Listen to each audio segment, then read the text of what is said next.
I've never muddied floors. I never stole a candy. Oh, especially not before a meal. I wouldn't spoil my appetite. Besides, I never steal.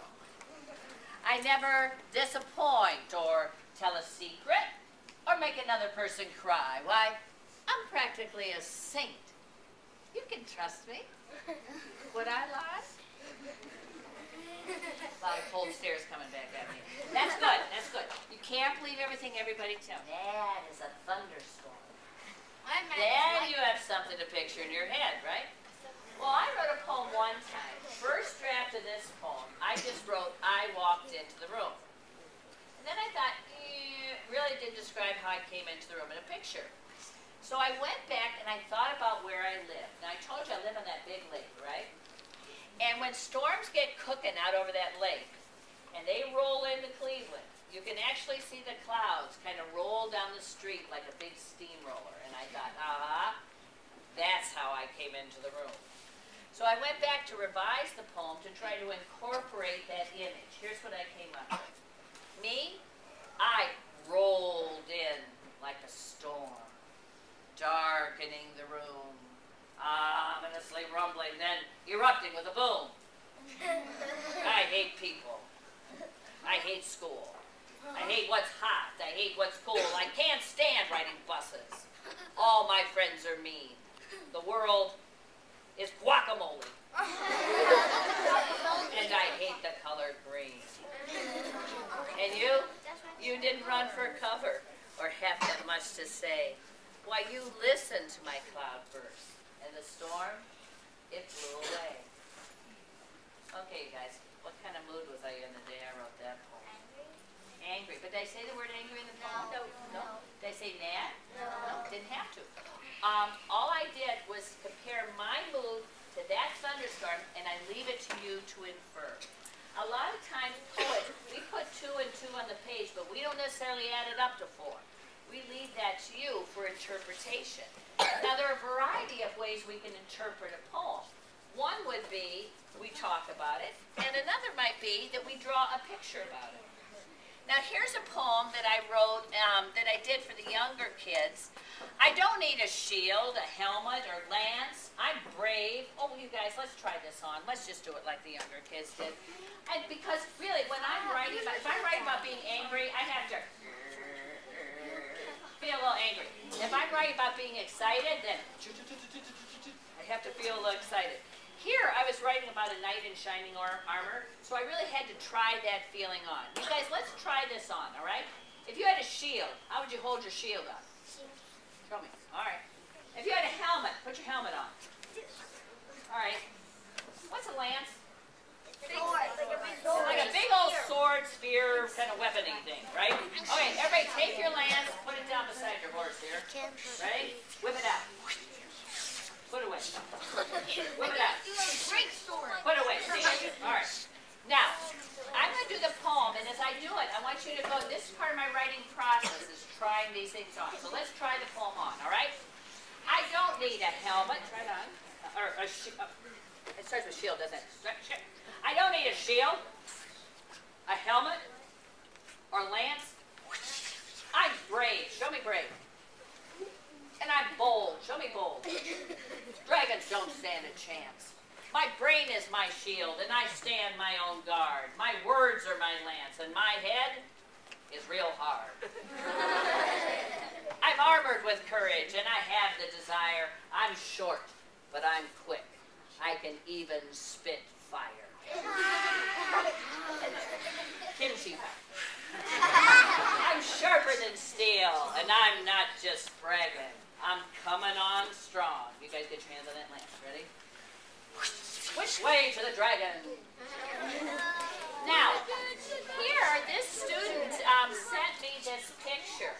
And can you guys read what it says here? You can't hurt me. That's right.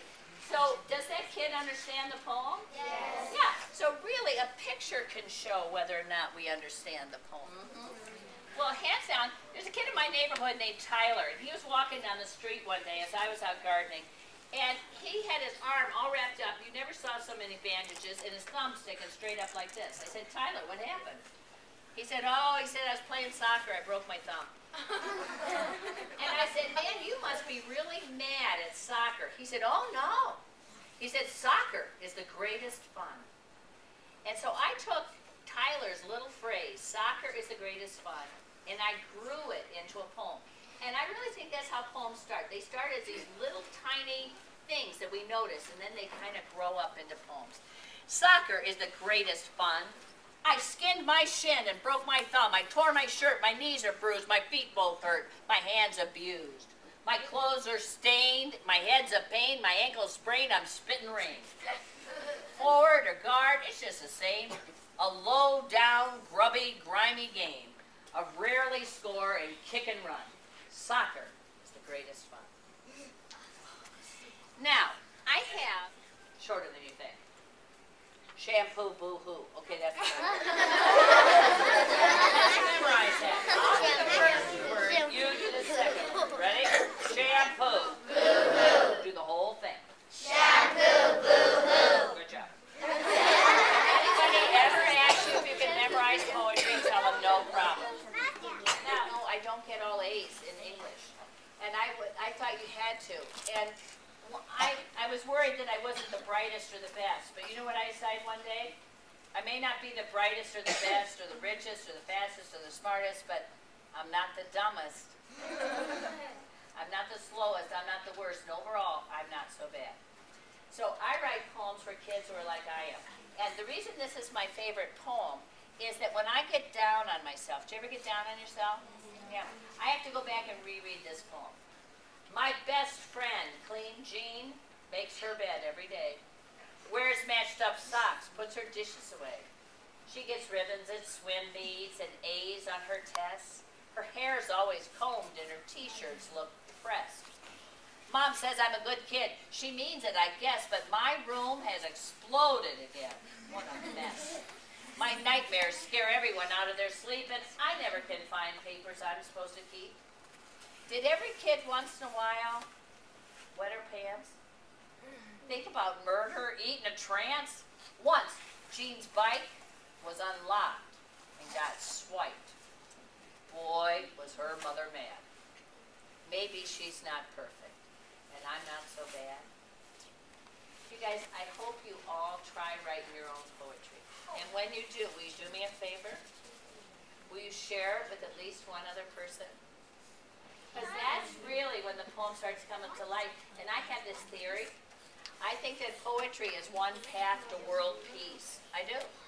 Because if I write about something important in my heart, and I share it with you, and you write something in your heart and share it back, then we start to see each other heart to heart. And really, it leads to better understanding. So thank you very much, you guys. You made me feel very welcome.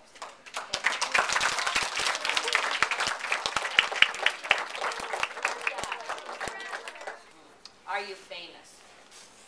And I thought, well, yeah, I sold a lot of books, but I don't care as a poet. You're just never going to wind up on the Tonight Show, right? So, but then I thought, when I go home after a long trip, my dog is bouncing up and down, treats me like a rock star. I am famous to my dog. And I think in that way, we're all famous in our own houses, right? So help me out with this poem, Famous Poets, and just repeat after me. I'm famous in my kitchen. I'm famous in my kitchen. I'm famous on my block. I'm famous on my block. I'm famous to my mom. I'm famous to my mom. Go ahead and mock. Go ahead and mock. You've memorized a lot of names. You memorized a lot of names. Of people famous in a book. Of people famous in a book. But I am famous too. But I am famous too. And I'm for real. And I'm for real. So take a look. So take a look. Well, that's not too bad. Don't repeat it anymore. But I'm famous in my kitchen. I'm famous in my kitchen. I'm famous on my block. I'm famous on my block. I'm famous to my mom. I'm famous to my mom. Go ahead and mock. Go ahead and mock. You've memorized a lot of names. You memorized a lot of names. Of people famous in a book. People famous